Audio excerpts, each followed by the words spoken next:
Bienvenidos y bienvenidas a Audiolibros Biblioteca 2. Si disfrutas de los misterios y las historias con giros inesperados, El aristócrata solterón de Arthur Conan Doyle es una elección perfecta. En esta intrigante narración, el genio detectivesco de Sherlock Holmes se enfrenta a un caso donde el amor y el engaño se entrelazan de forma magistral. ¿Por qué Lord Saint Simon, un noble acostumbrado a la fortuna y el éxito, pierde a su esposa el mismo día de su boda? Lo que comienza como un drama social se transforma en una investigación repleta de secretos, deducciones brillantes y el ingenio característico de Holmes. Sumérgete en esta historia llena de intriga, donde nada es lo que parece y la perspicacia del detective más famoso de la literatura te mantendrá en vilo hasta la última palabra. No te lo pierdas.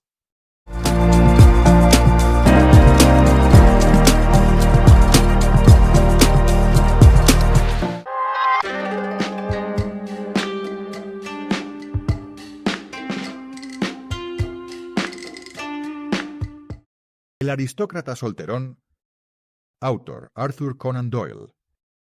El matrimonio de Lord Simon y su curiosa finalización hace tiempo que dejó de ser un tema de interés en los elevados círculos en los que se mueve el desafortunado esposo.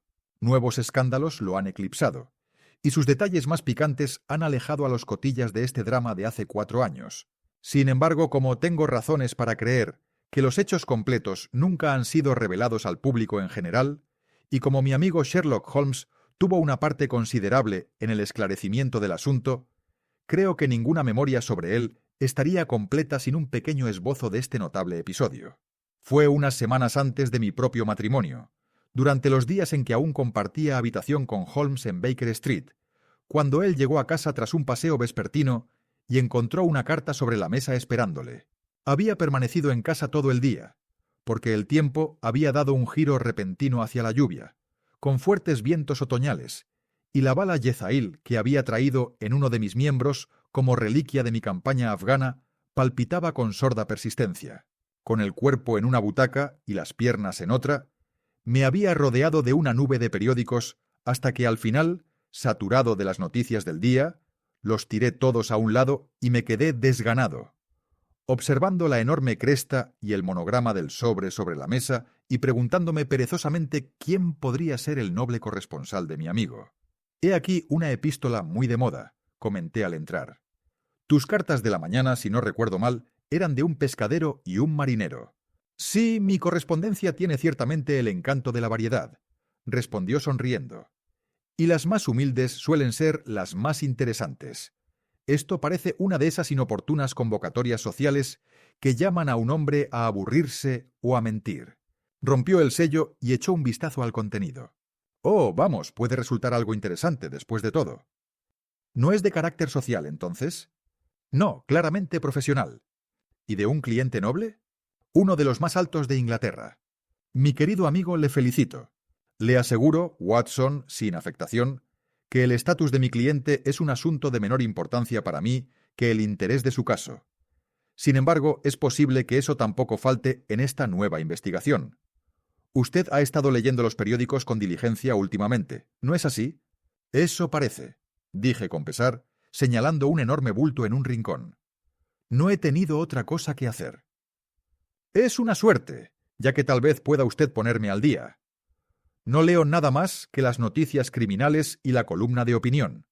Esta última es siempre instructiva, pero si ha seguido tan de cerca los acontecimientos recientes, debe haber leído lo de Lord Saint Simon y su boda». «Oh, sí, con el más profundo interés». «Eso está bien. La carta que tengo en mis manos es de Lord Saint Simon. Se la leeré y a cambio deberá entregar estos papeles y dejarme lo que tenga que ver con el asunto.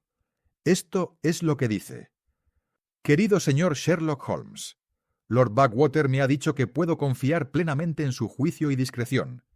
Por lo tanto, he decidido recurrir a usted y consultarle sobre el doloroso suceso que ha ocurrido en relación con mi boda. El señor Lestrade, de Scotland Yard, ya está actuando en el asunto, pero me asegura que no ve ninguna objeción a su cooperación y que incluso piensa que podría ser de alguna ayuda. Le llamaré a las 4 de la tarde y si tiene algún otro compromiso a esa hora, espero que lo posponga, ya que este asunto es de suma importancia. Atentamente, Simon».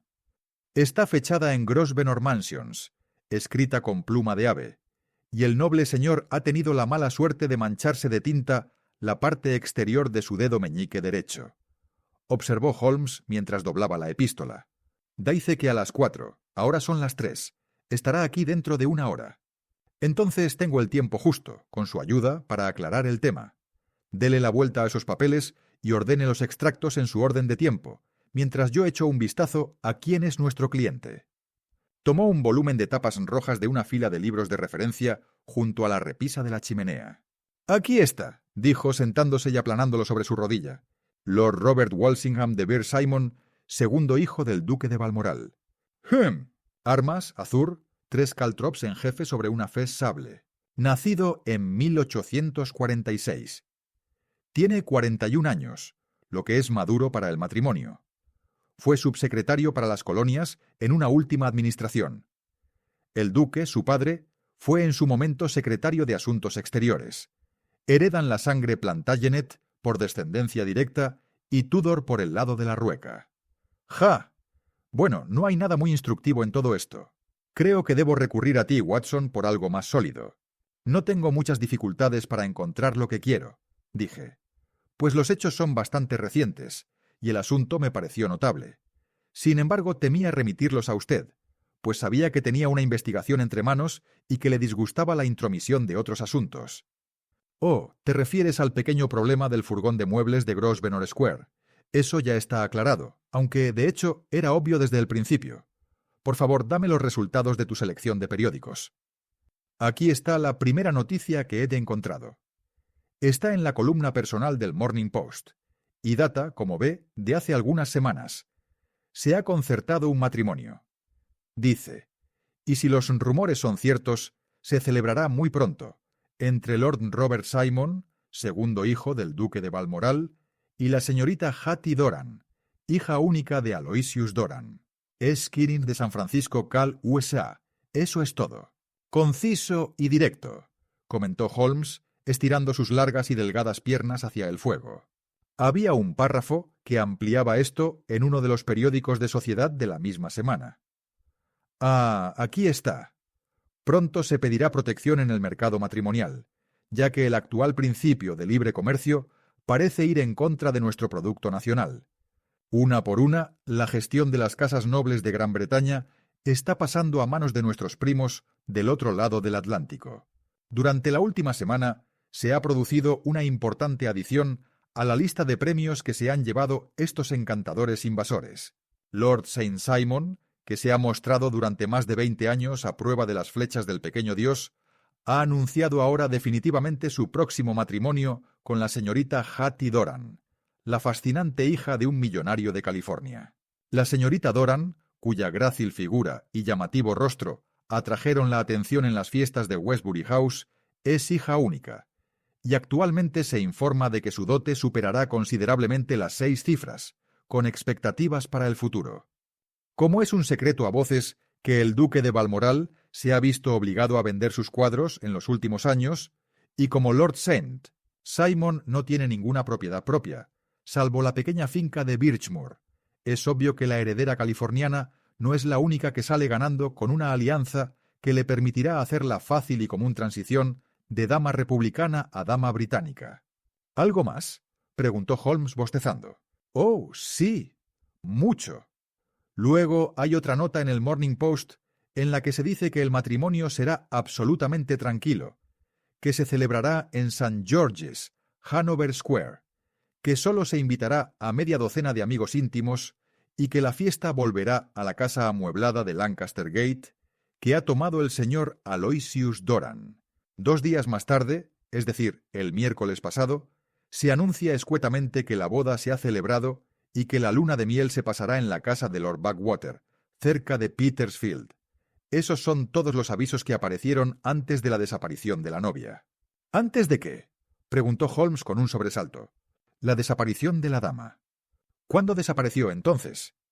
En el desayuno de la boda. Efectivamente. Esto es más interesante de lo que prometía ser. Bastante dramático, de hecho. Sí, me pareció un poco fuera de lo común. A menudo desaparecen antes de la ceremonia, y ocasionalmente durante la luna de miel, pero no puedo recordar nada tan rápido como esto. Le ruego que me dé los detalles. Le advierto que son muy incompletos. Tal vez podamos hacerlos menos. Tal como son, están expuestos en un solo artículo de un periódico matutino de ayer, que le leeré. Se titula Ocurrencia singular en una boda de moda. La familia de Lord Robert St. Simon se ha visto sumida en la mayor consternación por los extraños y dolorosos episodios que han tenido lugar en relación con su boda.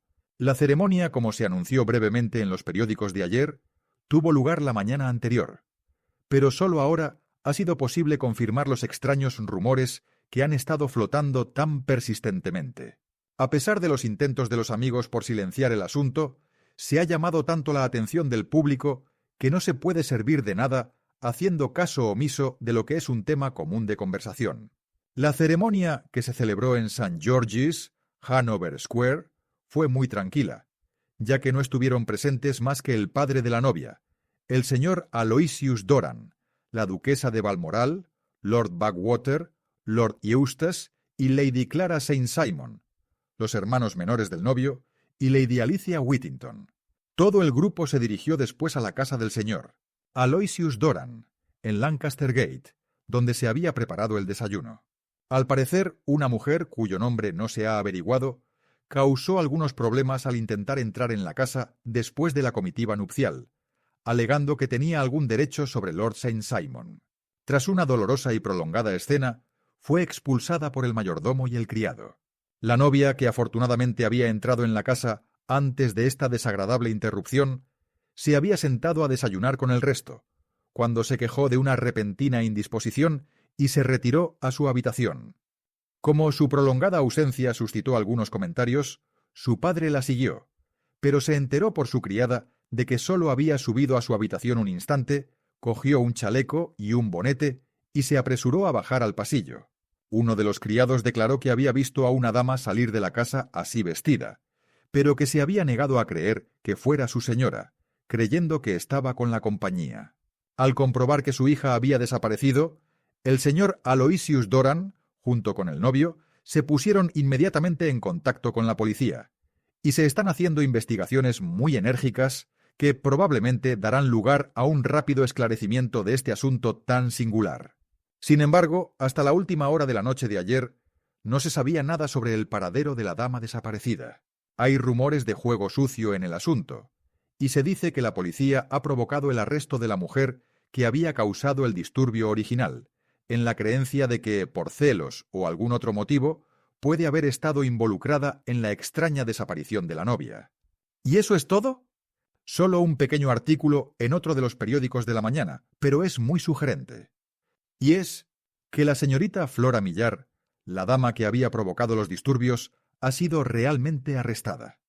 Parece ser que antes era bailarina en el Allegro, y que conoce al novio desde hace algunos años.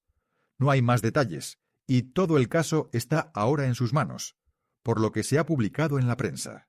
Y parece ser un caso muy interesante. No me lo habría perdido por nada del mundo. Pero han tocado la campana, Watson, y como el reloj marca las 4 pasadas, no me cabe duda de que este será nuestro noble cliente. No sueñes con ir, Watson, pues prefiero tener un testigo, aunque solo sea para comprobar mi propia memoria. Lord Robert St. Simon, anunció nuestro paje, abriendo de golpe la puerta. Entró un caballero de rostro agradable y culto, de nariz alta y pálida, con algo de petulancia en la boca, y con los ojos firmes y bien abiertos de un hombre cuya agradable suerte ha sido siempre mandar y ser obedecido. Sus modales eran enérgicos, y sin embargo, su aspecto general daba una indebida impresión de edad, pues tenía una ligera inclinación hacia adelante y una pequeña flexión de las rodillas al caminar. Además, cuando se quitó su sombrero de ala rizada, tenía los cabellos canosos en los lados y la parte superior rala. En cuanto a su vestimenta, era cuidadosa hasta el límite de la elegancia, con cuello alto, levita negra, chaleco blanco, guantes amarillos, zapatos de charol y polainas de color claro. Entró lentamente en la sala, girando la cabeza de izquierda a derecha y moviendo en la mano derecha el cordón que sujetaba sus gafas de oro. «Buenos días, Lord St. Simon», dijo Holmes levantándose y haciendo una reverencia. «Le ruego que tome la butaca. Este es mi amigo y colega, el doctor Watson. Acérquese un poco al fuego y hablaremos de este asunto. Un asunto muy doloroso para mí, como puede imaginar, señor Holmes. Me han cortado el rollo. Tengo entendido que ya ha manejado varios casos delicados de este tipo, señor, aunque supongo que no eran de la misma clase social. No, estoy descendiendo. Le pido perdón. Mi último cliente de este tipo fue un rey. Oh, de verdad, no tenía ni idea. ¿Y qué rey? El rey de Escandinavia. ¿Qué? ¿Había perdido a su esposa? Comprenderá usted, dijo Holmes con suavidad, que extiendo a los asuntos de mis otros clientes el mismo secreto que le prometo a usted en los suyos. Por supuesto. Muy bien, muy bien. Estoy seguro de que le pido perdón. En cuanto a mi propio caso, estoy dispuesto a darle cualquier información que pueda ayudarle a formarse una opinión. Gracias. Ya me he enterado de todo lo que aparece en la prensa, nada más. Supongo que puedo tomarlo como correcto.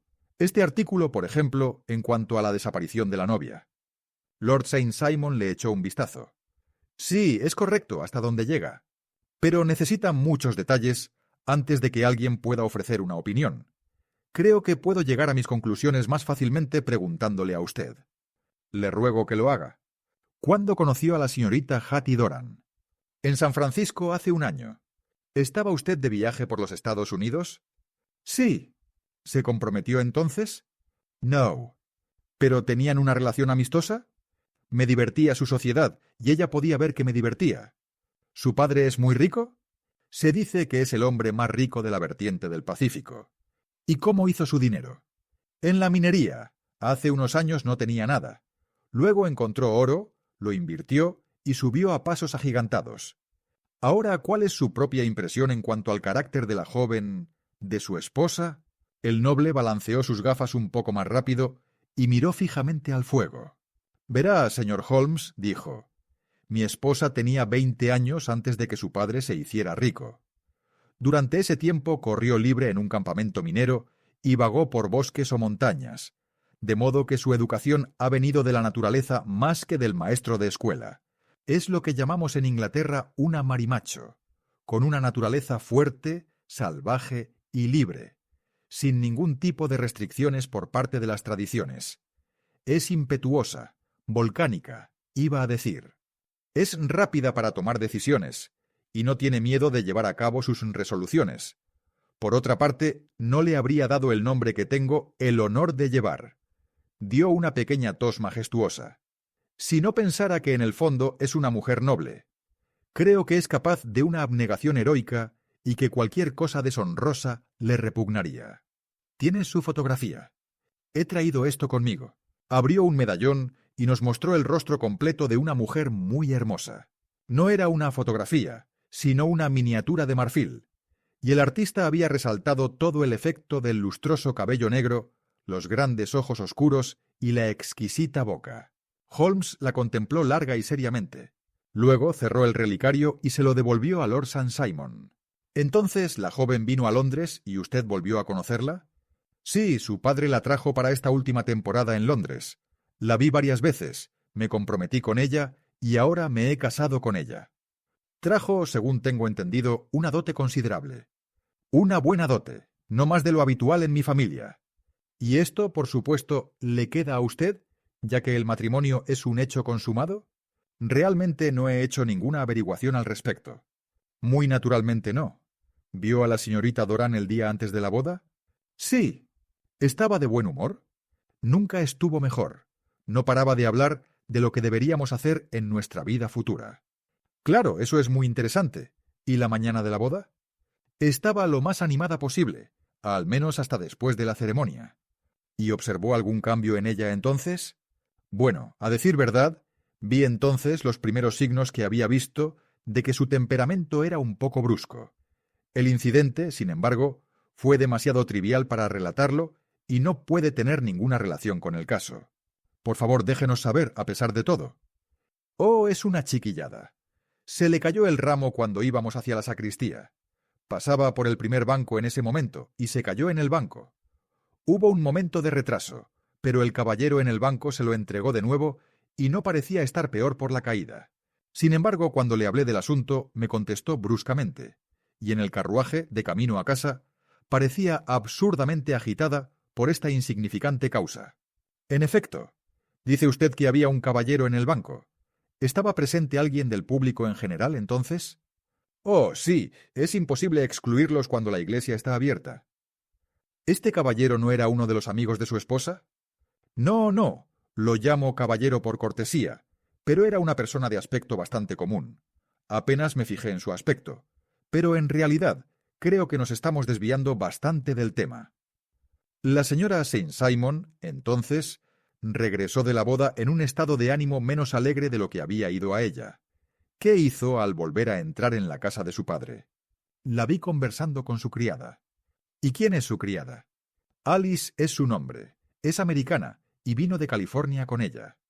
¿Una sirvienta confidencial? Demasiado. Me pareció que su ama le permitía tomarse grandes libertades.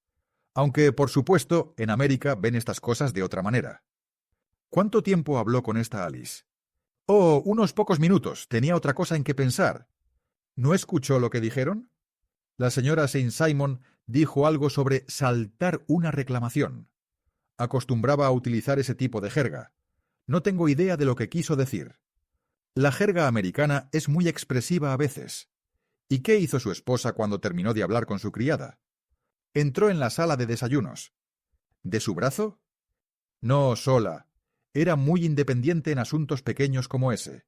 Entonces, después de que nos sentáramos durante unos 10 minutos, se levantó apresuradamente, murmuró unas palabras de disculpa y salió de la habitación. Nunca volvió. Pero esta doncella, Alice, según tengo entendido, declara que fue a su habitación, cubrió el vestido de la novia con un largo gabán, se puso un bonete y salió. Así es. Y después fue vista caminando hacia Hyde Park en compañía de Flora Millar, una mujer que ahora está detenida y que ya había causado un disturbio en la casa del señor Doran esa mañana. Ah, sí, me gustaría tener algunos detalles sobre esta joven y su relación con ella. Lord Saint Simon se encogió de hombros y enarcó las cejas. Hemos tenido una relación amistosa durante algunos años. Puedo decir que muy amistosa. Ella solía estar en el Allegro. No la he tratado con poca generosidad, y ella no tenía ningún motivo de queja contra mí, pero ya sabe cómo son las mujeres, señor Holmes. Flora era una cosita muy querida, pero extremadamente impulsiva y devotamente apegada a mí. Me escribió cartas espantosas cuando se enteró de que estaba a punto de casarme, y, a decir verdad, la razón por la que hice celebrar el matrimonio con tanta discreción fue que temía que se produjera un escándalo en la iglesia. Llegó a la puerta del señor Doran justo después de nuestro regreso, y trató de entrar a empujones, profiriendo expresiones muy abusivas hacia mi esposa, e incluso amenazándola. Pero yo había previsto la posibilidad de algo así, y tenía allí a 2 policías vestidos de paisano que pronto la echaron de nuevo. Ella se calmó cuando vio que no era bueno hacer una pelea. ¿Su esposa escuchó todo esto? No, gracias a Dios no lo hizo. ¿Y se la vio después paseando con esta misma mujer? Sí. Eso es lo que el señor Lestrade, de Scotland Yard, considera tan grave. Se cree que Flora engañó a mi esposa y le tendió una terrible trampa. Bueno, es una suposición posible. ¿Usted también lo cree? No he dicho que sea probable, pero ¿usted mismo no lo considera probable? No creo que Flora haga daño a una mosca. Sin embargo, los celos son un extraño transformador de caracteres. ¿Cuál es su propia teoría sobre lo que ocurrió? Bueno, en realidad, he venido a buscar una teoría, no a proponer una. Le he dado todos los hechos. Sin embargo, ya que me lo pregunta, puedo decir que se me ha ocurrido como posible que la excitación de este asunto, la conciencia de que ella había dado un paso social tan inmenso, tuvo el efecto de causar alguna pequeña perturbación nerviosa en mi esposa. En pocas palabras, que se haya vuelto repentinamente trastornada. Bueno, realmente, cuando considero que ella ha dado la espalda, no diré a mí, sino a tantas cosas a las que muchos han aspirado sin éxito, difícilmente puedo explicarlo de otra manera. Bueno, ciertamente esa es también una hipótesis concebible, dijo Holmes sonriendo. Y ahora, Lord Saint Simon, creo que tengo casi todos mis datos.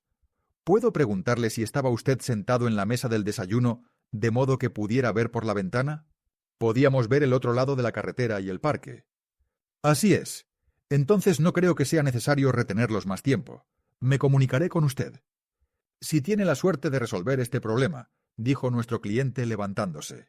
Lo he resuelto. ¿Eh? ¿Qué fue eso? Digo que lo he resuelto. ¿Dónde está entonces mi mujer? Ese es un detalle que no tardaré en facilitar. Lord St. Simon negó con la cabeza.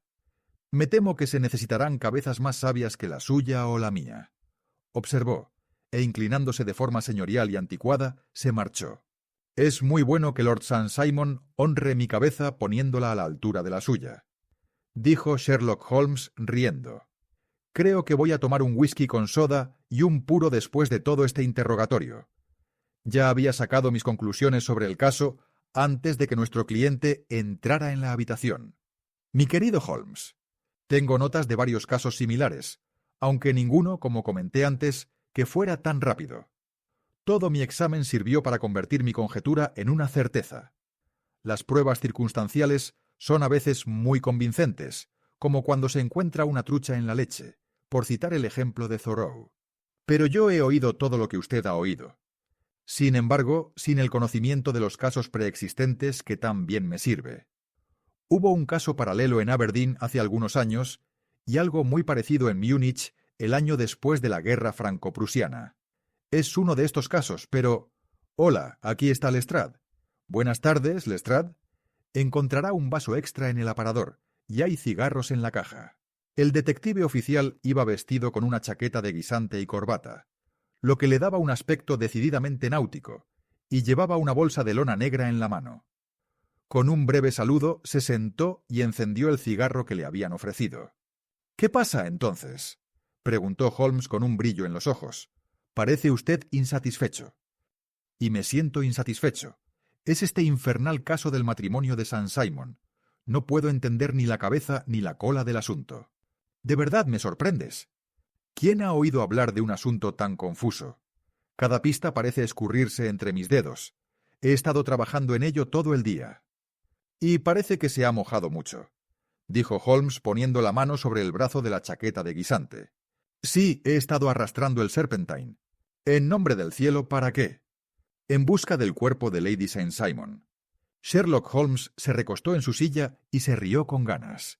¿Ha arrastrado la pila de la fuente de Trafalgar Square? Preguntó. ¿Por qué? ¿Qué quiere decir?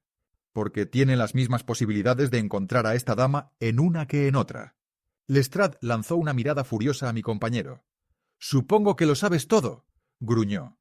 «Bueno, acabo de enterarme de los hechos, pero ya me he decidido». «Ah, sí. ¿Entonces crees que la serpentina no juega ningún papel en el asunto?» «Me parece muy poco probable». «¿Entonces tendrá la amabilidad de explicarnos cómo es que encontramos esto en él?» Abrió su bolsa mientras hablaba y dejó caer al suelo un vestido de novia de seda aguada, un par de zapatos de raso blanco y una corona y un velo de novia, todo ello descolorido y empapado de agua. «Aquí», dijo poniendo un nuevo anillo de boda en la parte superior del montón. «Hay una pequeña nuez para que la rompa, señorito Holmes». «Ah, sí», dijo mi amigo soplando los anillos azules en el aire. «¿Los has sacado del Serpentine?» «No. Fueron encontrados flotando cerca de la orilla por un cuidador del parque. Han sido identificadas como sus ropas, y me pareció que si las ropas estaban allí, el cuerpo no estaría muy lejos. Por el mismo brillante razonamiento, el cuerpo de todo hombre se encuentra en las cercanías de su armario. ¿Y a qué esperaba llegar con esto? A alguna prueba que implique a Flora Millar en la desaparición. Me temo que lo encontrará difícil. ¿Ahora sí?, gritó Lestrade con cierta amargura. Me temo, Holmes, que no es usted muy práctico con sus deducciones y sus inferencias. Ha cometido 2 errores en otros tantos minutos. Este vestido implica a la señorita Flora Millar. ¿Y cómo? En el vestido hay un bolsillo. En el bolsillo hay un tarjetero. En el tarjetero hay una nota. Y aquí está la misma nota. La dejó sobre la mesa delante de él. Escucha esto. Me verás cuando todo esté listo. Venga de inmediato. F. H. M. Ahora bien, mi teoría ha sido siempre que Lady St. Simon fue engañada por Flora Millar y que ella, con confederados, sin duda, fue responsable de su desaparición. Aquí, firmada con sus iniciales, está la misma nota que sin duda se le puso en la mano en la puerta y que la atrajo a su alcance. «Muy bien, Lestrade», dijo Holmes riendo. Realmente es usted muy fino. Déjeme verlo. Cogió el papel de forma desganada, pero su atención se convirtió al instante en algo fascinante, y dio un pequeño grito de satisfacción. «Esto es realmente importante», dijo. «¡Ja! ¿Lo encuentras así?» «Extremadamente. Le felicito calurosamente». Lestrade se levantó triunfante y agachó la cabeza para mirar. «¿Por qué?», exclamó. «Estás mirando el lado equivocado. Al contrario, este es el lado correcto». «¿El lado correcto? Estás loco. Aquí está la nota escrita a lápiz. Y por aquí está lo que parece ser el fragmento de una factura de hotel, que me interesa mucho». «No hay nada en ella. Lo he mirado antes», dijo Lestrade. 4 de octubre, habitaciones 8 ésico, desayuno 2 cuartos 6 de, cóctel lunes, almuerzo 2 6 de, copa de Jerez, 8 de. No veo nada en eso. Es muy probable que no. Es muy importante, de todos modos. En cuanto a la nota, también es importante, o al menos las iniciales lo son. Así que te felicito de nuevo. Ya he perdido bastante tiempo, dijo Lestrade, levantándose. Creo en el trabajo duro y no en sentarse junto al fuego a hilar finas teorías. Que tenga un buen día, señor Holmes, y ya veremos quién llega primero al fondo del asunto. Recogió las prendas, las metió en la bolsa y se dirigió a la puerta. «Solo una pista para usted, Lestrade», dijo Holmes antes de que su rival desapareciera. «Le diré la verdadera solución del asunto. Lady St. Simon es un mito. No existe ni ha existido nunca tal persona». Lestrade miró con tristeza a mi compañero. Luego se volvió hacia mí, se dio 3 golpecitos en la frente, sacudió la cabeza solemnemente y se alejó a toda prisa. Apenas había cerrado la puerta tras de sí cuando Holmes se levantó para ponerse el abrigo. «Hay algo de cierto en lo que dice el tipo sobre el trabajo al aire libre», comentó. «Así que creo, Watson, que debo dejarte con tus papeles un rato». Eran más de las 5 cuando Sherlock Holmes me dejó, pero no tuve tiempo de estar solo, pues al cabo de 1 hora llegó un pastelero con una caja plana muy grande. La desempaquetó con la ayuda de un joven que había traído consigo, y enseguida, para mi gran asombro, comenzó a colocarse una pequeña cena fría bastante epicúrea sobre la caoba de nuestra humilde casa de huéspedes. Había un par de tiras de becada fría, un faisán, un pastel de paté de foie gras con un grupo de botellas antiguas y llenas de telarañas. Una vez dispuestos todos estos lujos, mis 2 visitantes se esfumaron, como los genios de las 1001 noches, sin más explicación que la de que las cosas habían sido pagadas y se habían encargado a esta dirección. Poco antes de las 9, Sherlock Holmes entró enérgicamente en la habitación. Sus rasgos eran muy serios, pero había una luz en sus ojos que me hizo pensar que no se había equivocado en sus conclusiones. «Entonces han preparado la cena», dijo frotándose las manos. «Parece que esperas compañía. Han puesto para 5. «Sí, me imagino que tendremos compañía», dijo él. «Me sorprende que Lord St. Simon no haya llegado ya. ¡Ja! Me parece que oigo sus pasos en la escalera». En efecto, era nuestro visitante de la tarde el que entraba con paso ligero, colgando sus gafas con más fuerza que nunca y con una expresión muy perturbada en sus aristocráticas facciones. «¿Le ha llegado mi mensajero, entonces?», preguntó Holmes. «Sí, y confieso que su contenido me ha sorprendido sobremanera. ¿Tiene usted buena base para lo que dice?». «La mejor posible». Lord St. Simon se hundió en una silla y se pasó la mano por la frente. «¿Qué dirá el duque?», murmuró, «cuando se entere de que un miembro de la familia ha sido sometido a semejante humillación. Se trata del más puro accidente. No puedo permitir que haya ninguna humillación». «Ah, usted ve estas cosas desde otro punto de vista». «No veo que nadie tenga la culpa. No veo cómo la señora podría haber actuado de otra manera, aunque su método abrupto de hacerlo fue indudablemente lamentable. Al no tener madre, no tenía a nadie que la aconsejara en semejante crisis». «Fue un desaire, señor, un desaire público», dijo Lord St. Simon, golpeando con los dedos sobre la mesa. «Debe ser comprensivo con esta pobre chica, colocada en una posición tan inédita. No voy a hacer ninguna concesión. Estoy muy enojado y he sido utilizado vergonzosamente». «Creo que he oído un timbre», dijo Holmes. «Sí, hay escalones en el rellano. Si no puedo persuadirle de que sea indulgente con el asunto, Lord St. Simon, he traído a un abogado que puede tener más éxito». Abrió la puerta e hizo pasar a una dama y un caballero. Lord St. Simon dijo: «Permítame presentarle a los señores Francis Hay Moulton. La señora, creo, ya la conoce». Al ver a estos recién llegados, nuestro cliente se levantó de su asiento y se puso muy erguido, con los ojos bajos y la mano metida en el pecho de su gabardina, como una imagen de dignidad ofendida. La dama se había adelantado rápidamente y le había tendido la mano, pero él seguía negándose a levantar la vista. Tal vez fuera bueno para su resolución, porque su rostro suplicante era uno al que era difícil resistirse. «¿Estás enfadado, Robert?», dijo ella. «Bueno, supongo que tienes motivos para estarlo». «Por favor, no te disculpes conmigo», dijo Lord St. Simon con amargura. «Oh, sí, sé que te he tratado muy mal, y que debería haberte hablado antes de irme, pero estaba un poco nerviosa, y desde el momento en que volví a ver a Frank aquí, no sabía lo que estaba haciendo o diciendo. Solo me extraña que no me haya caído y desmayado allí mismo ante el altar. Quizás, señora Moulton, quiera que mi amigo y yo salgamos de la habitación mientras nos explica este asunto. Si me permite dar una opinión», comentó el extraño caballero, «ya hemos tenido demasiado secreto sobre este asunto. Por mi parte, me gustaría que toda Europa y América se enteraran de los derechos del mismo». Era un hombre pequeño, enjuto y quemado por el sol, bien afeitado, con una cara afilada y un comportamiento alerta. «Entonces voy a contar nuestra historia de inmediato», dijo la dama. «Frank y yo nos conocimos en el 1884, en el campamento de Macquarie, cerca de Las Rocosas, donde papá estaba trabajando en una concesión. Estábamos comprometidos, Frank y yo, pero un día papá se hizo rico y ganó un montón de dinero, mientras que el pobre Frank tuvo una mina que se agotó y quedó en nada. Cuanto más rico se hacía papá, más pobre era Frank. Así que al final papá no quiso oír hablar de nuestro compromiso por más tiempo, y me llevó a Frisco. Sin embargo, Frank no quiso tirar la toalla, así que me siguió hasta allí y me vio sin que papá se enterara de nada.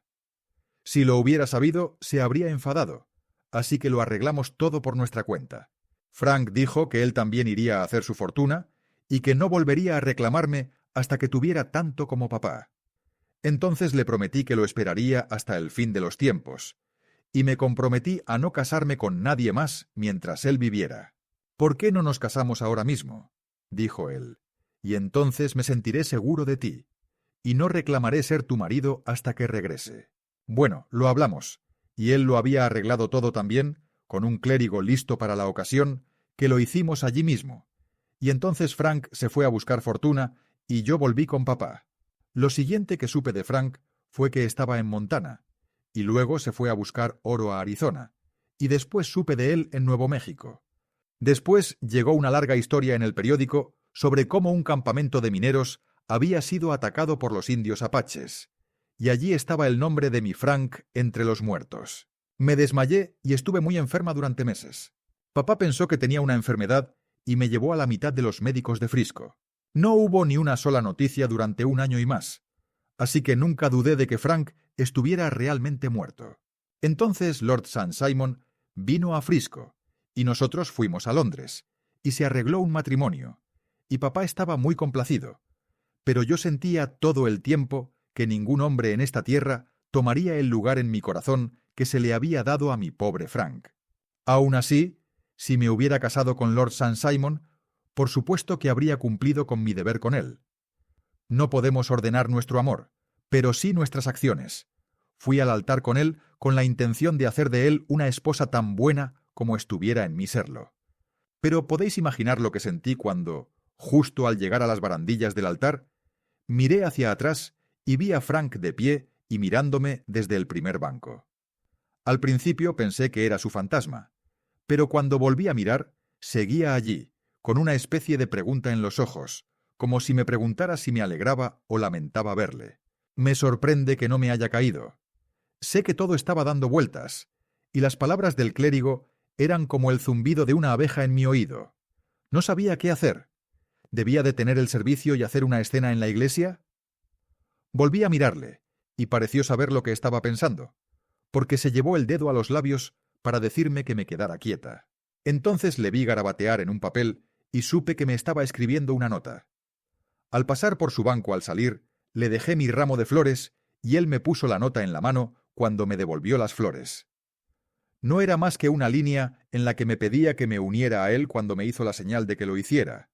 Por supuesto, no dudé ni un momento de que mi primer deber era para con él, y decidí hacer todo lo que me indicara.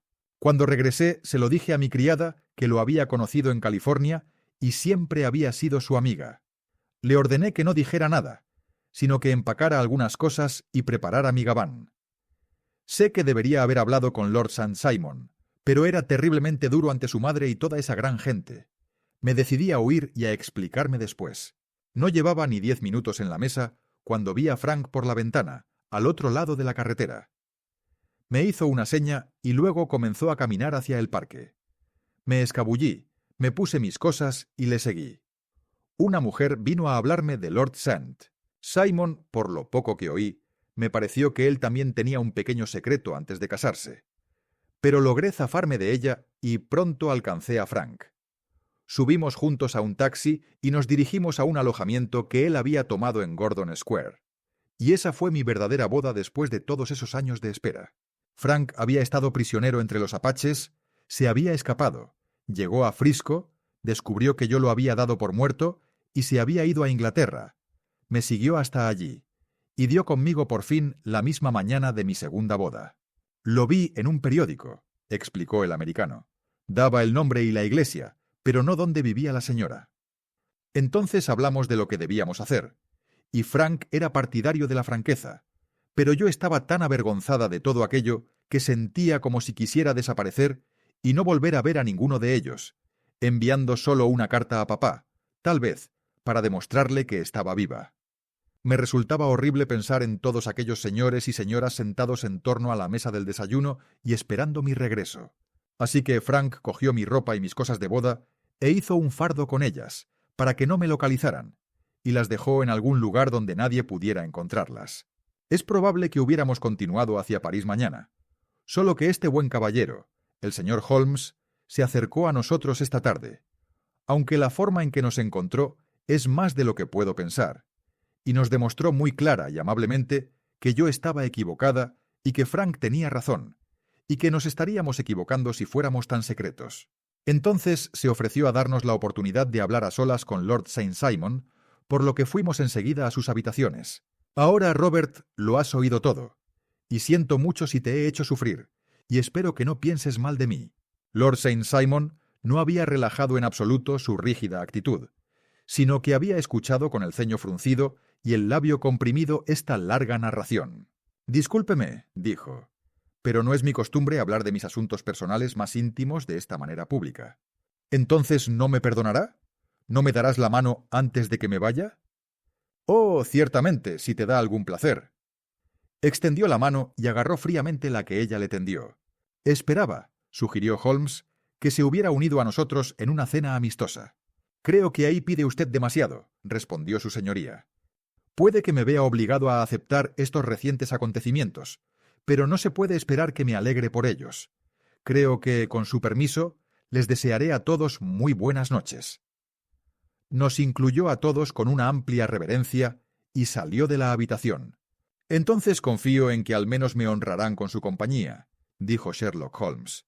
«Siempre es una alegría conocer a un americano, señor Moulton, porque soy de los que creen que la locura de un monarca y la torpeza de un ministro en años lejanos no impedirán que nuestros hijos sean algún día ciudadanos del mismo país mundial bajo una bandera que será un despiece de la Union Jack con las barras y las estrellas». «El caso ha sido interesante», comentó Holmes cuando nuestros visitantes nos hubieron dejado, «porque sirve para mostrar muy claramente lo sencilla que puede ser la explicación de un asunto que a primera vista parece casi inexplicable. Nada puede ser más natural que la secuencia de acontecimientos narrada por esta señora, y nada más extraño que el resultado visto, por ejemplo, por el señor Lestrade de Scotland Yard. ¿No tuvo usted la culpa en absoluto, entonces? Desde el primer momento, dos hechos me resultaron muy evidentes. El primero, que la señora había estado muy dispuesta a someterse a la ceremonia nupcial. El otro, que se había arrepentido de ello a los pocos minutos de volver a casa. Evidentemente, algo había ocurrido durante la mañana para hacerla cambiar de opinión. ¿Qué podría ser ese algo? No podía haber hablado con nadie cuando estaba fuera, pues había estado en compañía del novio. Entonces, ¿había visto a alguien? Si lo había hecho, debía ser alguien de América, porque había pasado tan poco tiempo en este país que difícilmente podría haber permitido que alguien adquiriera una influencia tan profunda sobre ella como para que la mera visión de él la indujera a cambiar sus planes tan completamente. Ya hemos llegado, por un proceso de exclusión, a la idea de que podría haber visto a un americano. Entonces, ¿quién podría ser ese americano y por qué iba a tener tanta influencia sobre ella? Podría ser un amante, podría ser un marido. Sabía que su juventud había transcurrido en escenarios difíciles y en condiciones extrañas. Hasta aquí había llegado antes de escuchar la narración de Lord Sand. Cuando nos habló de un hombre en un banco, del cambio en los modales de la novia, de un recurso tan transparente para obtener una nota como dejar caer un ramo de flores, de su recurso a su doncella de confianza y de su muy significativa alusión al salto de reclamo, que en el lenguaje de los mineros significa tomar posesión de lo que otra persona tiene derecho a reclamar, toda la situación quedó absolutamente clara. Ella se había ido con un hombre, y el hombre era o bien un amante o bien un marido anterior. Las probabilidades estaban a favor de lo segundo. ¿Y cómo diablos los encontró? Podría haber sido difícil, pero el amigo Lestrade tenía en sus manos información cuyo valor desconocía. Las iniciales eran, por supuesto, de la mayor importancia, pero más valioso aún era saber que en una semana había saldado su cuenta en uno de los hoteles más selectos de Londres. ¿Cómo dedujo lo selecto? Por los precios selectos. 8 chelines por una cama y 8 peniques por una copa de Jerez apuntaban a uno de los hoteles más caros. No hay muchos en Londres que cobren esa tarifa. En el segundo que visité en Northumberland Avenue, me enteré, al revisar el libro, de que Francis H. Moulton, un caballero americano, se había marchado el día anterior, y al revisar las anotaciones contra él, me encontré con los mismos elementos que había visto en el duplicado de la factura. Sus cartas debían remitirse al número 226 de Gordon Square. Así que me dirigí hacia allí, y como tuve la suerte de encontrar a la cariñosa pareja en su casa, me aventuré a darles un consejo paternal y a indicarles que sería mejor en todos los sentidos que aclararan un poco su posición tanto al público en general como a Lord Sand. Les invité a reunirse con él aquí y, como ves, le hice cumplir la cita. Pero sin un resultado muy bueno, comenté. Su conducta no fue ciertamente muy amable. «Ah, Watson», dijo Holmes sonriendo. «Quizá usted tampoco tendría mucha gracia si después de todas las molestias del cortejo y la boda se viera privado en un instante de esposa y de fortuna. Creo que podemos juzgar a Lord Saint Simon con mucha misericordia y dar gracias a nuestras estrellas por no encontrarnos nunca en la misma situación. Acerca tu silla y pásame mi violín, pues el único problema que nos queda por resolver es cómo pasar estas sombrías tardes otoñales. Gracias por llegar hasta el final, y gracias a Estela que siempre escuchas los audiolibros. Un saludo».